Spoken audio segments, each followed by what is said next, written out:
રોડને 6 lane બનાવવાને લઈને વિચારણા હાથ ધરવામાં આવી છે। 6 લેન બનાવવા માટે ફિઝિબિલિટી રિપોર્ટ તૈયાર કરવા માટે સૂચના અપાઈ। ટ્રાફિકની સ્થિતિના આધારે ફિઝિબિલિટી રિપોર્ટ તૈયાર કરાશે।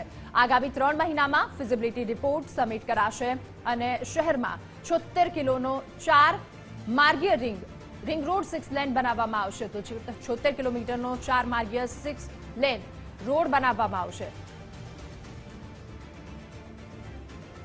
વધુ માહિતી મેળવીશું સંવાદદાતા નિકુંજ જાની પાસેથી। નિકુંજ, અમદાવાદમાં એસપી રિંગ રોડમાં હવે નવીનીકરણ થવા જઈ રહ્યું છે। અમદાવાદ શહેર ફરતે 76 કિલોમીટરનો રિંગ રોડ છે અને હાલની ટ્રાફિકની સમસ્યાની સ્થિતિને ધ્યાનમાં રાખીને આ 4 લેન રિંગ રોડ જે છે તેને 6 લેન બનાવવા માટેની વિચારણા જે છે તે શરૂ થઈ છે। આ રિંગ રોડનું એક્સપાન્શન કરવામાં આવશે, એટલે કે જે હાલ 4 માર્ગીય રોડ જે છે તેને 6 માર્ગીય રોડ બનાવવામાં આવશે અને આ માટેની શક્યતા દર્શાવતો એક રિપોર્ટ એટલે કે ફિઝિબિલિટી રિપોર્ટ જે છે તે તૈયાર કરવા માટેની સૂચના ગુડા તરફથી આપવામાં આવી છે।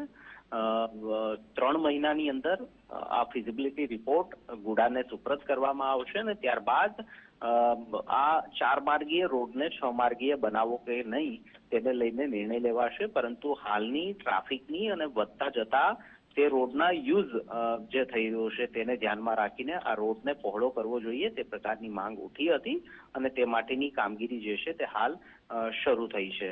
અમદાવાદ ફરતે સરદાર પટેલ રિંગ રોડના નામે આ એસપી રિંગ રોડ ઓળખાય છે, જે 76 કિલોમીટરનો છે અને સાથે જ તેને એક્સપાન્ડ કરી શકાય તે પ્રકારની જ્યારે નિર્માણ રોડ પામ્યો હતો ત્યારે તેની કન્ડિશન રાખવામાં આવી હતી અને તેને લઈને હવે વિચારણા શરૂ થઈ છે કે આ 4 માર્ગીય રિંગ રોડને 6 માર્ગીય બનાવવામાં આવશે અને આગામી 3 મહિનાની અંદર તેનો ફિઝિબિલિટી રિપોર્ટ જે છે તે પણ સબમિટ થશે। જી નિકુંજ, આભાર તમામ વિગતો બદલ।